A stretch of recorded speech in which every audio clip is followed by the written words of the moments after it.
Täna oleme tutvumas Finlogi poolt Harjumaale ehitatava CLT elementmajaga. Tegemist on eriprojektiga ja võib öelda, et see projekt on keskmisest keerukam, väljakutsuvam ehitaja jaoks, kuid samal ajal väga põnev. Seda projekti mõne sõnaga iseloomustades võib öelda, et see projekt on liigendatud, avar, valgusküllane ja eksklusiivne. Projekt jõudis meieni juba terviklikult valmis projekteerituna. Kui Finlog keskmiselt ehitab aastas 20 maja ringis, siis võibki öelda, et väljast tulnud arhitektuursed kontseptsioonid moodustavad meie kogu tööde mahust circa 25%. Meile nii-öelda väljast sisse tulnud projektide puhul aeg-ajalt me ikkagi muudame ka mingil määral arhitektuurset kontseptsiooni, arhitekti ja tellijaga kooskõlastatult, siis antud projekti puhul oli kindel soov, et see projekt peab täpselt sellisel kujul ka valmima, nagu ta on valmis projekteeritud.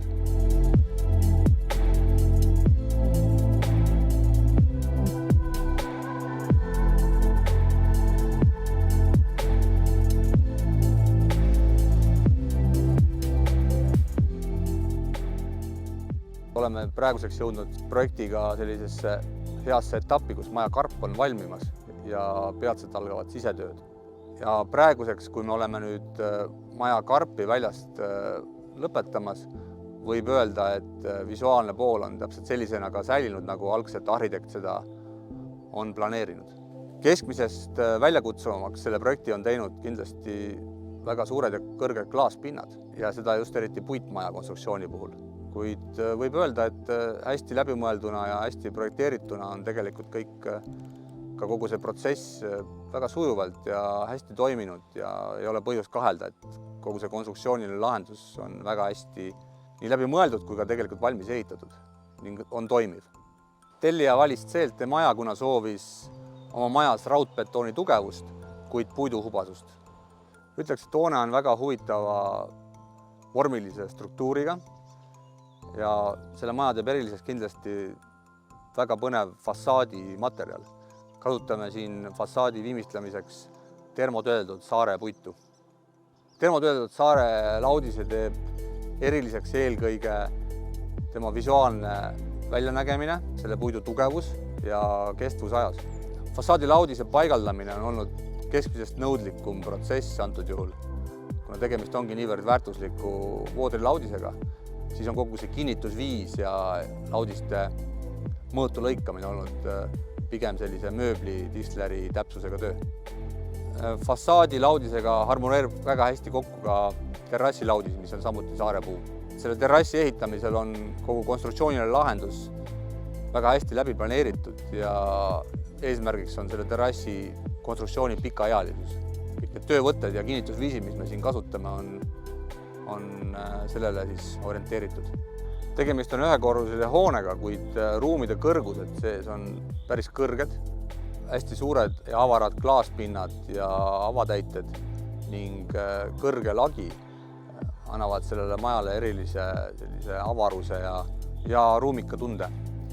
Selles majas on katusepinda päris palju ja huvitavaks teeb selle lahenduse see, et kogu siselae osas katus moodustab ühtlase katusekaldega katuslae. Eriti hästi ja vahvalt mõjub siin see suur avatud köök ja elutuba väga kõrge laega ja klaaspinnaga. Väga eriline on maja keskel asetsev sisehoov.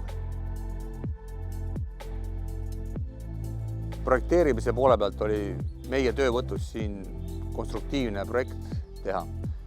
Ja see projekt ongi selles mõttes ka keskmisest erinev, et oleme kasutanud siin konstruktsioonis mõneti teistmoodi lahendusi kui tavapäraselt meie hoonete ehitamisel.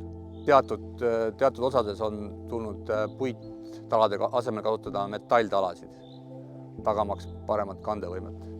Kuivõrd tegu on keskmisest oluliselt suurema ja võib öelda ka keerukama projektiga, siis oleme siin ka ajaliselt natukene rohkem viibinud, et praeguseks oleme seda projekti ehitanud umbes 6 kuud. Üldjoontes meie majade väliskarbid valmivad keskmiselt 1–2–3 kuu jooksul. Mis teeb selle projektiga veel eriti toredaks, on see, et tellija kindel soov on saada maksimum kvaliteet ja hea tulemus, mitte niivõrd ajaline kiirus selle projekti lahendamisel. Võin öelda, et kogu meie meeskond on väga rõõmus, et saame sellise võib-olla teistmoodi projektiga toimetada, sest meie kõigi soov ongi luua pigem eriprojekte, mitte niivõrd kasutada tüüpseid lahendusi ja juba läbi tehtud asju.